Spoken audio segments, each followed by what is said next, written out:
rate how I feel it. 5 being that feels like a really good fit, probably the best fit. 1 being that doesn't make any sense to me at all. I would not do that. And this is looking at the whole picture, not just Derek's side, not just the team's side. So Yeah. All right, let's go park the cart. So first team, we got Tampa Bay. See, Tampa, I'm going to give it 2. I don't feel great about Tampa. So now, it was originally my pick for Derek Carr to go to Tampa. I thought more about it. They're going to be over the cap. Derek's not going to be very cheap. And the thing is, does it not feel like it's time for them to rebuild, kind of move on, get capital? We can keep stretching this thing along. But in reality, if Brady can't make it work, who are we going to keep stretching this thing along for? Yeah. Derek, is Derek going to make them that much better with Todd Bowles the head coach? I don't think so. No, I agree with you. I think that even from Derek's perspective, right? So if you're looking at it from his side, I don't think he's particularly interested in Tampa. I think they would be more interested in him. Yeah, because I think there's better spots on here where he could go and have the chance to make an immediate flip.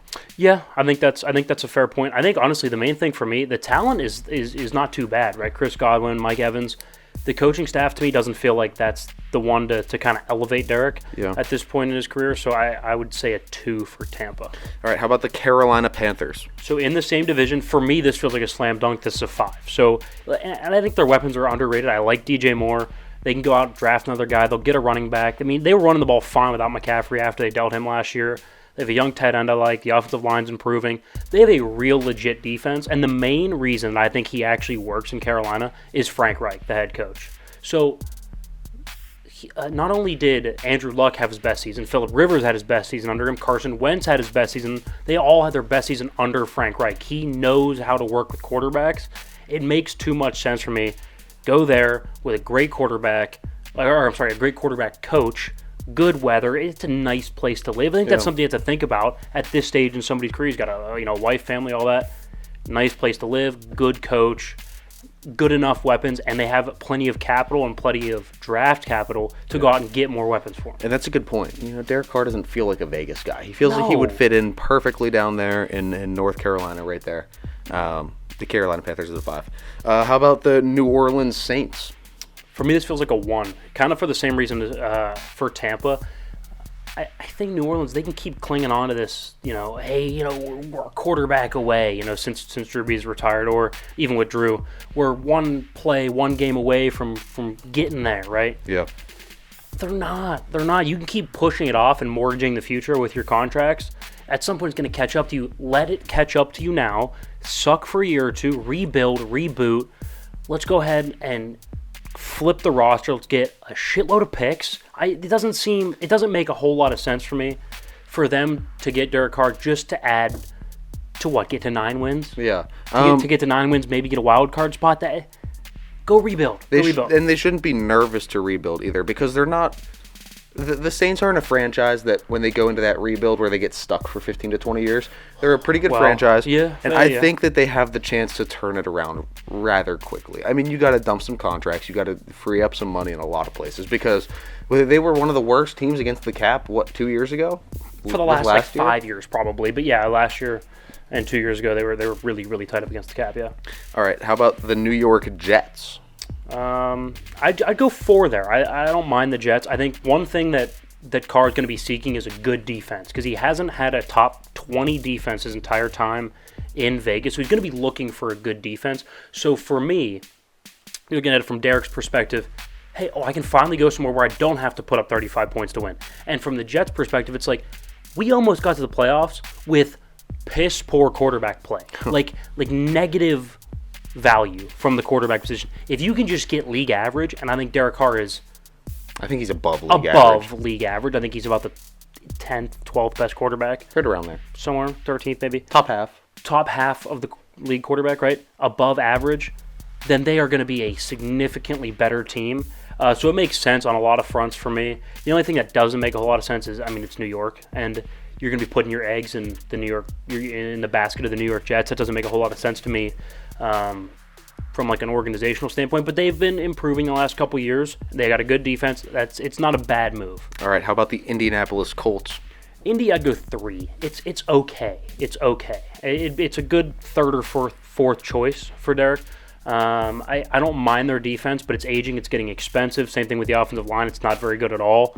I think Matt Ryan, or whoever was starting, was the most sacked quarterback. I think it was the worst offensive line in the league last year. It was at least bottom 3 to 5. And they don't really have the skill players on the outside. But, again, decent defense. You get a young, bright head coach in Shane Steichen. And then you get a good, really, really, really good running back in Jonathan Taylor, so you don't have to carry the load. But it's not higher because, like I said, not a whole lot of cap flexibility, not a whole lot of draft capital. It's okay. Okay. Let's go Houston Texans then. That's a 1. That's a 1. That doesn't make a lot of sense for me at all. First of all, if you don't hit an absolute home run with, like, as Derek Carr, you go there, if you don't win 10 games, they're probably going to get rid of you anyway and try to trade up and take one of these really good quarterbacks next year anyway. Yeah. And from Houston's perspective, why don't you just suck this year and go get Drake May or Caleb Williams? Just do that. Just make it easier on everybody. Just start Davis Mills or Kyle Allen or whatever.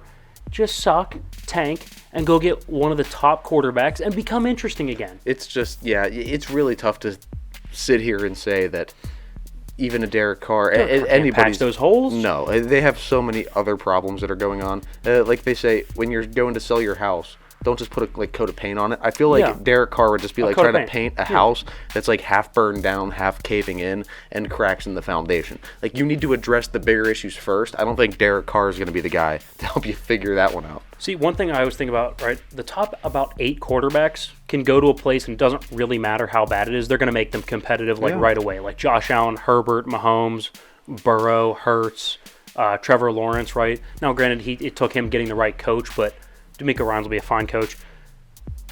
Like, Caleb Williams isn't even in the league. Does it not seem like as soon as he enters, he's already about a top 8 to 9 quarterback?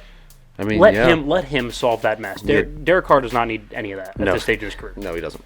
Last team here, let's go Washington Commanders. I'll give it a 4, actually. So they go ahead and get Eric Bieniemy, I think, who is a really, really smart offensive coordinator. Now, we'll talk about the Bieniemy move here in just a second. I don't love the move for him, but again, we'll talk about it in a second. For Derek, it makes a lot of sense. Really good offensive coach. You'll get a really strong defense. Nice skill players. Curtis Samuel, Terry McLaurin, 2 good backs, a decent offensive line. It makes a lot of sense for him. And again, you're in the NFC, so you don't have to light the world on fire and you could still make the playoffs. Now, toughest division in the NFC, but at the end of the day, you got to go through Dak, which I like Dak, but you got to go through Dak, Daniel Jones, and Jalen Hurts. Right. Yeah. That's not that bad. It's not that bad. It's not going through Mahomes, Justin Herbert, and Russ. And Russ, who I know he had a down year, but Russ. I mean, either way, just getting out of your division helps you out a little bit. Yeah, no, I agree. So I'll give that a 4. It's not higher because I don't love the head coach. I don't think Rivera's that special as a head coach. And I like Bieniemy, but he's not proven. So I'll go Commanders at 4. So I think as of the Park to Car game, I got the Panthers as the best landing spot for Derek Carr. Is that your prediction? You going Panthers? Yeah, I think that makes the most sense. Like I think Frank Reich. Okay. I'd put that as my number 2. I like the Jets. You like the Jets? I think the Jets are going to be able to do it. Fair enough. All right. This is a good game, though. For you. All right.